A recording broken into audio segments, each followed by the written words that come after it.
मांझी जी हम लोगों के नेता पर बराबर सवाल खड़ा करते थे। जो लोग दूसरे पर उंगली उठाता है उनको खुद सोच लेना चाहिए कि 4 उंगली मेरे तरफ ही मुड़ा हुआ है। क्या हम पूछना चाहते हैं, और दूसरा समाज में नहीं था, मुसहर समाज में कोई नहीं था, इसको सिर्फ मुसहर का वोट चाहिए। और जो लोग परिवारवाद की बात कर रहे थे आज खुद यह परिवारवाद में फंस गए हैं। ये लोग क्या परिवारवाद की बात। प्रशांत पांडे बीजेपी का बी टीम है और यह वहां जो है से चाह रहा था कि हम लोगों के वोट में सेंध मारना। जिस चीज को हम लोगों के मुस्लिम भाई समझ गया, जिसके चलते वहां कुर्सी प्रशांत पांडे पर चला था, वो खुद भागे थे। माननीय मुख्यमंत्री जी को इस बात के इस जिम्मेवारी को लेना चाहिए और अपने पदाधिकारी को के ऊपर कार्रवाई करना चाहिए। जिस क्षेत्र में घटना घटा है वहां के डीएम एसपी और जो शराब के एसपी हैं उसके ऊपर कार्रवाई करनी चाहिए।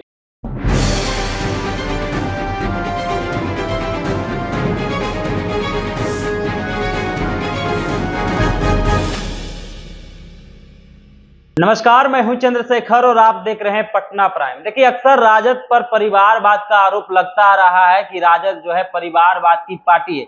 लेकिन जिस प्रकार से इमामगंज उपचुनाव की बात कर ली जाए तो जीतन राम की बहू जो है वहां से एनडीए की कैंडिडेट है। इस मुद्दे पे बात करने के लिए हमारे साथ राजद विधायक रामगिरीश सदा है। कैसे देखते हैं, एक तरफ जहां राजद पे अक्सर आरोप लगता आ रहा है परिवारवाद को लेकर, लेकिन एनडीए खेमे से इमामगंज से जो है जीतन राम की बहू मैदान में है, कैसे देखते हैं? बहुत बहुत धन्यवाद। और यही मांझी जी हम लोगों के नेता पर बराबर सवाल खड़ा करते थे।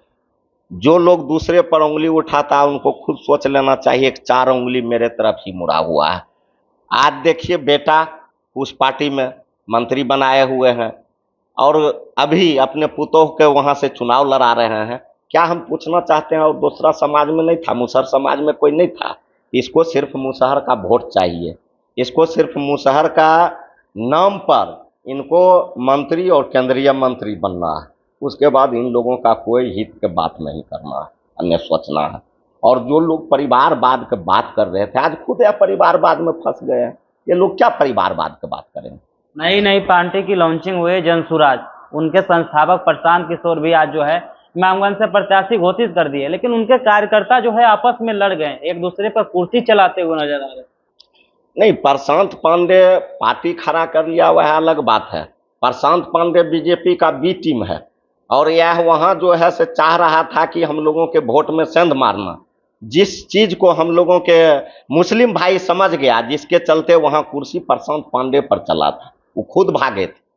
कितनी बड़ी चुनौती रहेगी, 4 सीटों पे उपचुनाव है, एनडीए भी दावा कर रही है, जनसुराज भी दावा कर रही है, और आप लोग की क्या तैयारी रहेगी? कोई चुनौती नहीं है, राष्ट्रीय जनता दल का कोई चुनौती नहीं रहता। उसमें बहुत सीट हम लोगों का ही सीट है, इसलिए सभी सीट हम लोग जीतेंगे। सभी सीट जीते, चारों सीट जीतेंगे हम लोग। प्रशांत किशोर कह रहे हैं दोनों पार्टी का छुट्टी करवा देंगे, आप कह रहे हैं सभी सीट जीतेंगे। जमानत जब्त करा के इस बार बिहार में बता देंगे उसको। ज्यादा उलबुलाता है ना, इस बार उसका जमानत जब्त होगा। सिंह का एक वीडियो वायरल हो रहा है जिसमें ठुमके लगाते हुए नजर आ रहे हैं। भविष्यवाणी की है कि आरजेडी इस बार जो है 10 से 12 सीटों में सिमट जाएगी। ये कौन बाबा है? अनंत बाबा।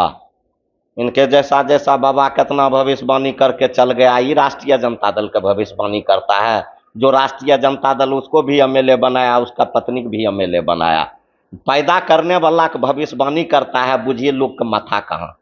शराब को लेकर अक्सर बात होती है, लेकिन बिहार में 2016 से शराबबंदी है, उसके बावजूद कई लोग जो है जहरीली शराब का सेवन करने से उनकी मौत हो गई है। लेकिन सत्ता पद से मुख्यमंत्री नीतीश कुमार की बात कर ली जाए तो संवेदना व्यक्त नहीं की है और कह रहे हैं जहरीली शराब जो है हानिकारक है, उसका सेवन मत करिए। कैसे देखते हैं? माननीय मुख्यमंत्री जी को इस बात के इस जिम्मेवारी को लेना चाहिए और अपने पदाधिकारी को के ऊपर कार्रवाई करना चाहिए। जिस क्षेत्र में घटना घटा है वहाँ के डीएम एसपी और जो शराब के एसपी हैं उसके ऊपर कार्रवाई करनी चाहिए। और जो मृतक लोग हैं उनके परिवार को 1-1 नौकरी और 10 लाख रुपया मुआवजा हम मांग करते हैं। गिरिराज सिंह हिंदू स्वाभिमान यात्रा पर निकले हैं, बड़ी बात कह दी है कि मंत्री पद चल जाएगी लेकिन हिंदू स्वाभिमान यात्रा को नहीं रोकेंगे। अपना उनका है स्वाभिमान, पहले वह अपना स्वाभिमान बचा ले, उसके बाद हिंदू का स्वाभिमान बचाएगा। चलिए, ये थे राजद विधायक रामगिरीश सदा, इन्होंने अपनी प्रतिक्रिया दी। बाकी बात इस वीडियो के बारे में आप क्या सोचते हैं, और साथ ही साथ परिवारवाद को लेकर जो आरोप राजद पर लगती आ रही है और जिस तरीके से जीतन राम मांझी की बात कर ली जाए तो इमामगंज से अपनी बहू को जो है कैंडिडेट बनाया है, उनके बारे में क्या सोचते हैं, अपनी प्रतिक्रिया कमेंट्स बॉक्स में जरूर दें।